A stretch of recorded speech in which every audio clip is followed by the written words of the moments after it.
Hi, I'm Reginald Rogers, Associate Professor and Director of Graduate Studies in the Department of Chemical and Biomedical Engineering. I am the 2025 recipient of the Distinguished Faculty Award. So, my background started in high school when I was surrounded by my high school chemistry teacher who really got me into loving chemistry. But I was also the kind of person that took things apart, like breaking apart my mother's curling iron and seeing her get angry with me about it, and then saying, "How do I put it back together?" So then that problem-solving piece kicked in, and which led me down to saying, "What is engineering all about?" And so that's where I got into getting into chemical engineering and really understanding what it was really about, not just doing chemistry, but actually doing process design and actually developing a process. I did a lot of things at the YMCA, including swim coach, a lot of swim instruction, and I had a lot of parents tell me that you're a teacher, you need to be a teacher. And I loved it. Just fell in love with teaching all the time. And so I just grew.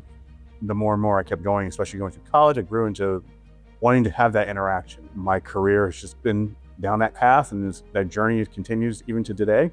So I was in between my sophomore and junior year at MIT. When we rewind us back now to June 1999, 2 days before Father's Day, I was out shopping, getting stuff ready for my dad for Father's Day for me and my brother. And then 4:30, I went to go pick him up. And then the next thing I know, it's June 22nd. I woke up to half a body. I didn't have an arm, didn't have a leg. I had a head-on collision with an 18-wheeler tractor trailer. I was declared dead on arrival at the hospital.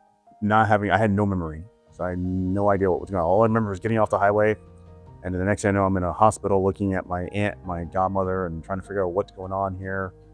And that was the turning point for me to say, life can be short.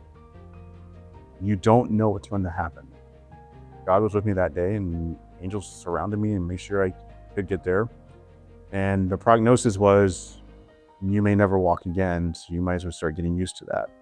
We're going to try rehabbing you, but we don't know. Being 20-year-old, going, I'm going back to college on time. I'm going to graduate on time. And they were like, well, you're kind of overzealous here. I started rehab, and then they moved me from the hospital to the inpatient rehab center.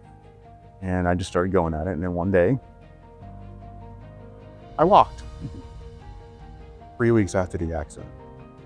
They said 2 years. And they were like, that's not possible. I'm like, well, anything's possible. You just have to believe. I went back to school on time.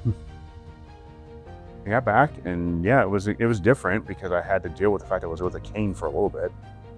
But I got in class, kept going. Life, it's not fair.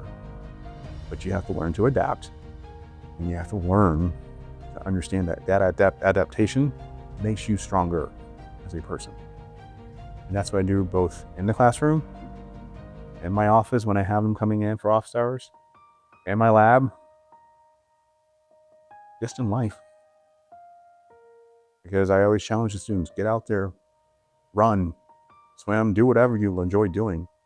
Don't take it for granted, because you just don't know when you may not be able to do it.